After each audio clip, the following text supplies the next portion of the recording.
So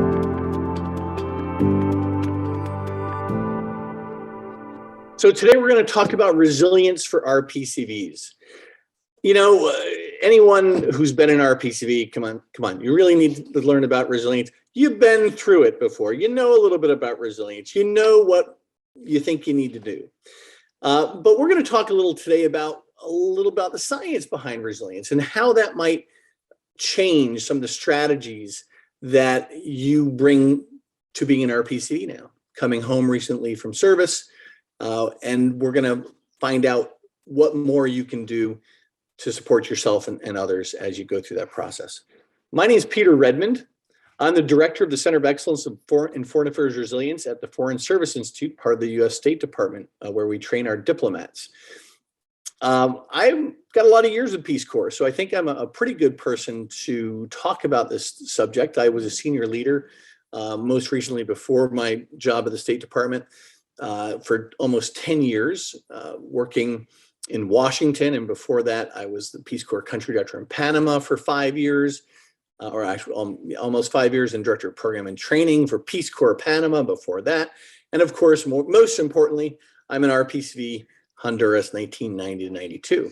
So I've been around for a while, and this gives me a bit of I think, an opening into what the challenges are, whether you're someone who's coming in from Peace Corps 30 years ago or today. The challenges are very similar. So let's talk about those challenges. Before we do, I want to tell you what I hope we'll take away today in this discussion. Our first takeaway is, number one, this is not rocket science. This is unfortunately some of the things that you're very familiar with. You're going to say, oh, that's what my parents told me when I was growing up, or that's what they told me in Peace Corps and I should have done more of. Unfortunately, that's some of what we're going to hear today. It's a lot of common sense that's not, it's common sense that's uncommonly practiced. So along with that it's not rocket science, I want to focus today a little bit about nurturing resilience habits. We're going to talk a little bit about how to do that, what some of those habits might be. We're going to focus on small wins, how important it is to think about when you're challenged by something, or when you want to make a big change in your life. You don't try to make big changes, but you focus on small wins, small changes. And finally, we want to talk about resting your brain. And how do we do that? How do we get through those hard times by taking a step back? We're going to talk a few of those strategies and activities you can do. So moving forward, what is stressing you out? This is a question we always like to ask in any of our trainings that we do, because stress is often one of the biggest progenitors of challenging your resilience. And for you as a RPCV, we all know that reverse culture shock either is happening, has happened, or will happen. And the roller coaster ride of that will bring various challenges to your life, and some of those will be certainly challenging your resilience. Today, we're going to talk a little bit about how these ups and downs will impact both your body, your mind, your psychology, your cognitive abilities. So with that, let's move along real quick to the body-mind connection. In order for you to understand those impacts we talked about in the roller coaster ride, you have to understand that the head is connected to the body. And that's some basic neurobiology. And this is stuff that, again, the science is out there. I'll give you some resources at the end of this discussion today where you can track down some of that if you're interested. But basically, stress and other risks, other challenges in your life causes that activation of the fight, flight, or freeze response that we all have heard about in high school biology classes. And what we know about in the science of the brain is that when that happens, our amygdala, which you see is more in the center of the brain. It's the background of we call that part of our lizard part of the brain. It's the part that immediately will send adrenaline to help respond to things, will help send cortisol to send stress. And when we are activated like that, we leave what's called homeostasis, which is where our normal baseline should be. And so when we are hijacked by that crisis, by that risk, by that adversity, the amygdala kicks in. And only by downgrading the amygdala response, and we'll talk about some ways to do that, and activating the prefrontal cortex, which is our executive function skills, those are ways that we can calm ourselves, bring ourselves back to homeostasis. We'll talk how we'll talk in a second how that involves resilience. But these are things you have to be aware of, that when we go through these crises, these risks, these adversities, it is a physical response. And that physical response begins in our brain as well. You know, when I look back at that slide on reverse culture shock, one of the things that reminds me, I remember the first time I had culture shock in Peace Corps. It was very much a physical sense. It was the assault of the eyes, of the nose, of the taste of your tongue, of the humidity on your body. In Honduras, of course, very hot. You know, those physical changes, that initial culture shock is very much a physical response.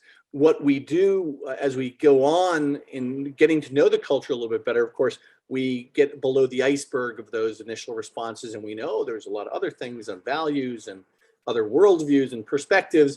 But those initial challenges are really physical, and so it's the same thing when you come home from in that reverse culture shock. It's going to be very physical, and you're going to have those responses. And part of that is also that we are living in what we call a VUCA world. It's a volatile, uncertain, complex, and ambiguous world. And when we have that VUCA world that we're dealing with every day, and it seems to be only getting more VUCA with each passing day now, you know, it has both a cognitive, behavioral, psychological, and physical impact. And so we're going to talk about some of those a little bit and how they affect your resilience, and specifically low resilience. And so before we talk about low resilience, I want to talk about what is resilience. And so this is my resilience refresh. Resilience is for me, it's a two-part definition. Now, there are hundreds of definitions of resilience out there. There are lots of factors people throw out there. Lots of scientists looked at them. But in our work at the State Department, we've looked at these for our folks who are working overseas, and anyone who's really challenged in their work overseas. There's going to be 5 factors. We're going to talk about those. But first, we talk about this definition, two-part definition. Resilience is the capacity to adapt successfully. So that adapting successfully is the key. Sometimes we make other adaptations, not so successful. So going for that milkshake, or the Ben and Jerry's in the freezer, or maybe having too much to drink. Those are adaptations that we make, and sometimes, you know, those are the choices that we make because they're there, but they're not always the best choice, the healthiest choice, the most successful choice. The other piece is that we bounce back and move forward, and I from these setbacks, high stress, crisis, and trauma. And as I said before, when we do bounce back, we're trying to move back to that physical normal, just getting our body back to what we call homeostasis. The move forward part is sometimes referred to as post-traumatic growth. Instead of post-traumatic stress, people take the lessons learned from these challenges to their resilience and use them to move forward in their lives, to maybe change their perspective in their lives, or do something different, or change the direction, the path of that they're on. And so that's the move forward part. The 5 factors, though, we talk about, again, there are dozens of factors out there. These are the key factors that we found for resilience. And the top of that is self-care. So self-care is, are you eating well? Are you moving? Are you sleeping? Do you have ways to manage your stress? So that's self-care. That's number 1, top of the list. And that's often the thing that we often have the hardest time doing, right? But we're going to talk a little bit more about how we can make some progress there. At the bottom of this wheel of resilience, I find are 2 other key things, and they are very strong with our PCVs generally. Social support. You've learned how to build social support in the communities and places you've lived with Peace Corps. You hopefully had that skill before you were in Peace Corps, but that social support, all the science says, the more social support, the more resilient you're going to be. And that includes health, resilience of your health, resilience of your mind, resilience of your spirit. The other piece is meaning and purpose. And again, with the RPCV, you guys have been involved in an incredible mission, and meaning and purpose might be some of the things that's really challenging you now, right? So I had this wonderful Peace Corps experience. Now, what do I do? Now, how do I have that same meaning and purpose in whether job I take or the schooling I pursue? So those are two, I think they go hand in hand, excuse me, as the base of our resilience curve, resilience circle. On the other side, we have, I think it's two sides of the same coin, a positive outlook, and we'll talk about how you can improve your optimism and positive outlook, and then active problem solving. If you have that positive outlook, you're going to be more inclined to be able to do that problem solving.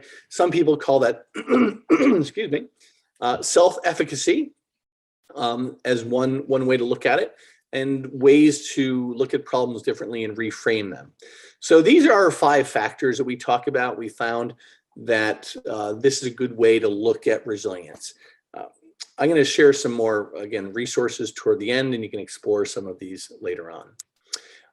Recognizing low resilience. So low resilience, as I said, in the VUCA world will challenge all parts of yourself. And many of those are similar that you might see in PTSD, especially, it's interesting now with our experience with the pandemic, this slow burn crisis, as opposed to these, acute crises. It's very much applies to these slow burn crises as well as the acute crises that you might find in coming back from being a Peace Corps volunteer. So anxiety, fear, anger, those are sort of the emotional challenges that we find. Feelings of isolation, certainly you're not going to feel that necessarily connection that you have been feeling as a Peace Corps volunteer among your cohort of your training group or your community that you're working in. There are ways we'll talk about some strategies to minimize that. Moodiness, so you might be more moody, harder to be around. You might have an overreaction to normal stress. You might be more prone to depression, and you might have trouble sleeping. So these are all the kinds of things you might be thinking about or looking at as red flags for low resilience when you want to think about, well, what more can I do to prevent these, mitigate these, improve these, not just to maintain my resilience, but strengthen my resilience. And finally, that lack of hope. The hope is, I think, is a really hard one. When you are in that place, there's lots of places you can go to find hope. You've done it before. Everyone's been in a time like this where they've had these challenges.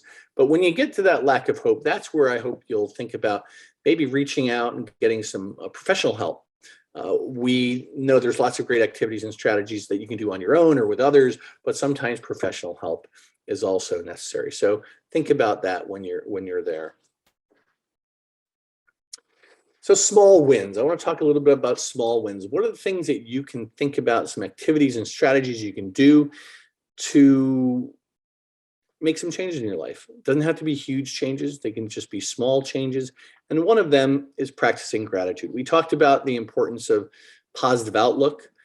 We talked about your ability to reframe a situation and reframe your outlook on it. And one great way, all the science says that if we practice gratitude, just doing a simple exercise of once a day, either morning or night, writing down, not just saying in your mind, but writing down, having that somatic action of writing down what you're grateful for. And if you do that consistently over a number of days and build the habit of that, it actually impacts how your outlook will be. So that's one way to reframe and practice. And again, all of the positive results from that are in the science as well. Lower heart attacks, better relationships, lower blood pressure, all of these things that come from just doing a simple thing like gratitude. Now, there's also not just even better than just writing the gratitude in a journal, it's actually sharing that gratitude with someone in person or on the phone or an email. So making a concerted effort to share that gratitude as well. That impacts you even more, but it also will impact that person. We all love hearing those kinds of things that come from our friends and loved ones, or even the people who aren't loved ones. Maybe your gratitude for someone you don't know very well. It could be a stranger even. So practicing gratitude. Another small win is staying connected. As we said, that social support is so critical. And so what we need to do as an RPC, especially if you're feeling isolated, is look where you can find those connections. And as you're talking, many of you have already heard, whether it's your CUS conference, go join an RPCV group, either a regional group like in Washington here, there's RPCVW, RPCV Washington, and there's many across in states and regions across the United States that have affiliated groups with the National Peace Corps Association. It's a great way to stay connected, especially to the mission of Peace Corps and to people who are like-minded. But also with your family. Think about family and friends. These are things when we stay connected. And I know some of you are saying, well, I learned in the COS conference that we shouldn't be telling our stories. Other people won't care. They won't be listening to us. Well, there's ways to tell your story that can help you stay connected. Either it's through the RPCV group that they all love to tell and share and tell their stories, but it's also finding ways to stay connected. One thing I did, my mom was a teacher in a high school. When I got back, I did like 15 different, back then, slideshows. They don't have, the projector slides. We don't do that anymore, but do a great slideshow, do a PowerPoint or a presentation or an activity with folks who want to learn about it, who want to learn more and be connected to you. So look for those opportunities. Another one is help others. And you're already doing that. You know how great a feeling that is from your time in Peace Corps as a volunteer. You can do that here as well. Again, RPCV groups, great. They're always doing service projects, right? Another great reason to do that. But look for other opportunities to help others. That'll also maybe help you gain those kinds of networks you want as you're looking for a job, as you're looking to figure out what's next. Having those like-minded people together. When you help others, it increases your resilience. It increases so many other good things in your physical and emotional and mental health. It also, when you help others, they are impacted by it too, not just from the help, but they like being helped, and they have a physical and emotional reaction to that as well. So helping others, and also the flip side of that is ask for help. People want to help you. People love helping, and don't hesitate to do that. So think about that as you're helping others, but also ask for help. Laughing. Now, this is again, no brainer. This isn't rocket science, but laughing has a terrific impact on the in helping reduce cortisol levels. Those are the stress hormones that come from these stressors. It helps reduce those and impacts the dopamine levels that are in other important levels like oxytocin. Also oxytocin, going back to staying connected and helping others. That's another great, that's the love hormone. All of that is increased as well in your brain when you are doing things like staying connected, helping others, and laughing. So those are great opportunities to think about. And again, whether it's laughing alone at a funny movie, that's good for you. But the science also shows when you laugh with others, it's even more. So think about how you can do that in a group, whether it's going to a club, going to a movie, or laughing most of all and best of all with your friends. So those will have great impact on your resilience. And finally, practicing self-compassion. I tell you, you guys are all ambitious in the way that, in a good way, of wanting to help others, about living your best lives and living authentically, but we're often really hard on ourselves, right? It's hard to maybe reach that bar that we set for ourselves. So what we try to tell people is practice self-compassion. Again, all the science out there shows that practicing self-compassion, helping reduce that voice in your head, that maybe a critical voice in your head, the judging voice in your head.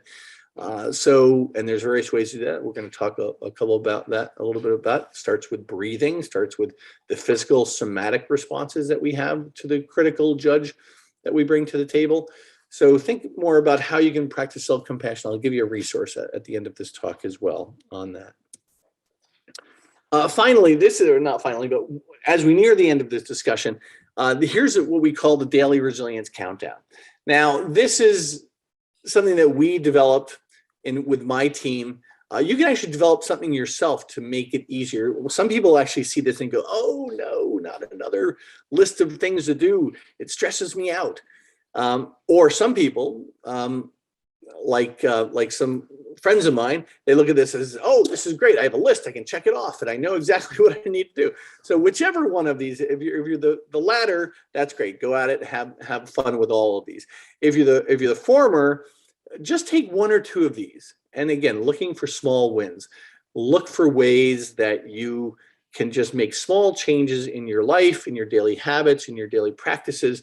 So if you're not getting the sleep you need, focus on that. Whether it's the quality of sleep that you're having or the quantity of sleep, everyone should be having 7 to 9 hours.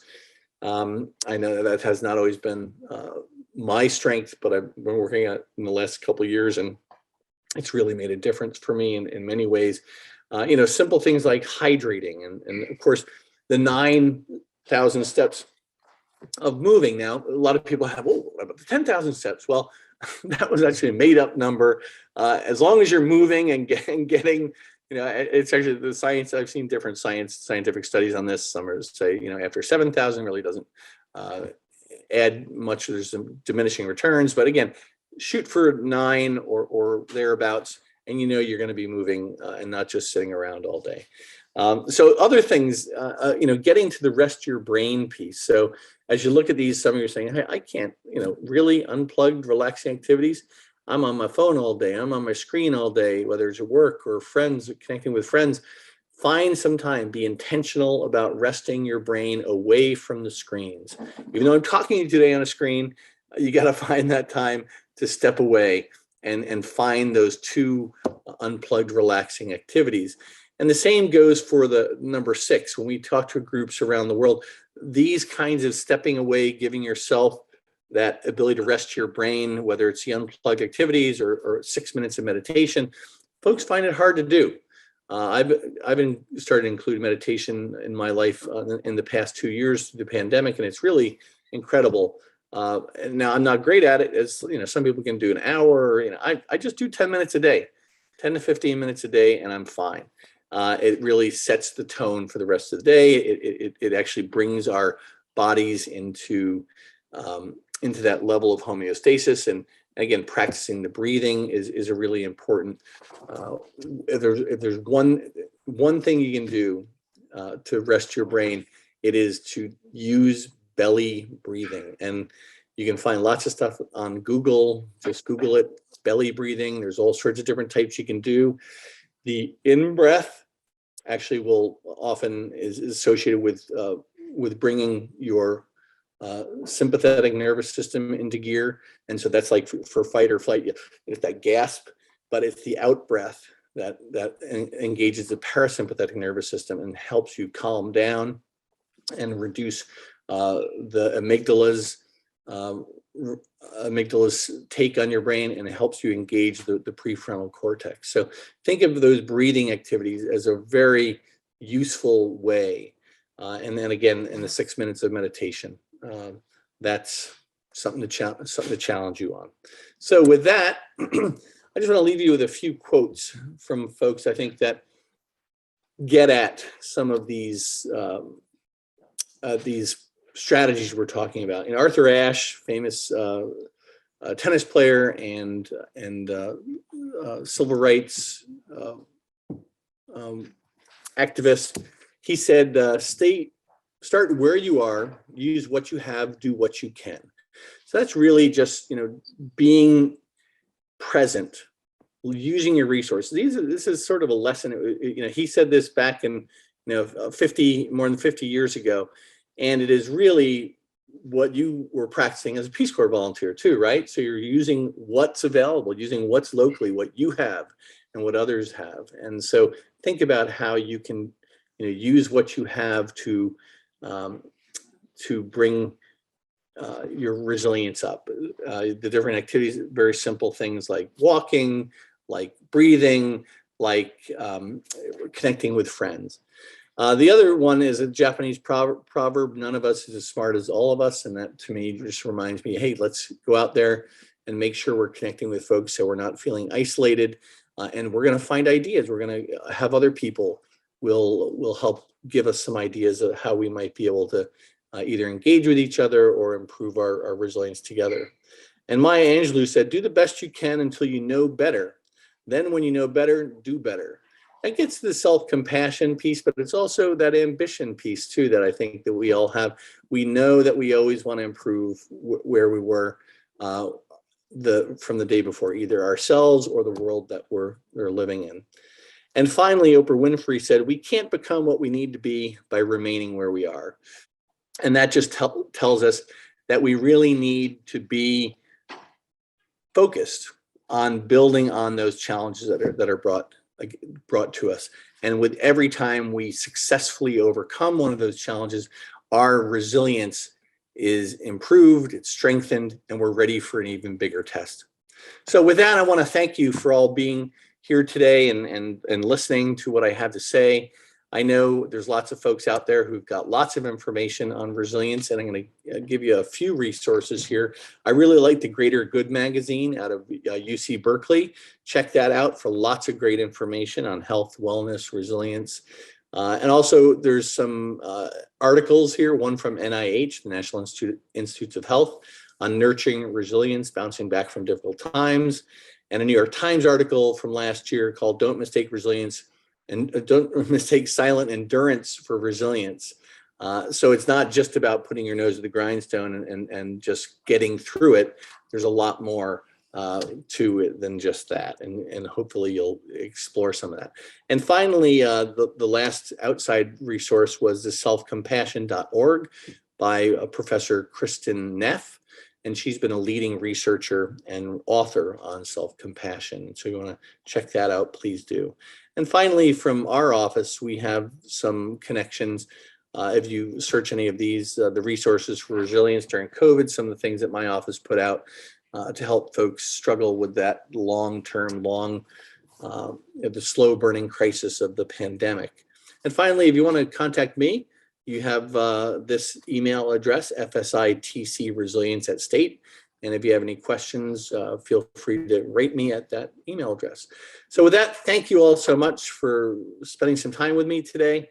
And hopefully you will maintain your resilience through this always interesting and exciting transition.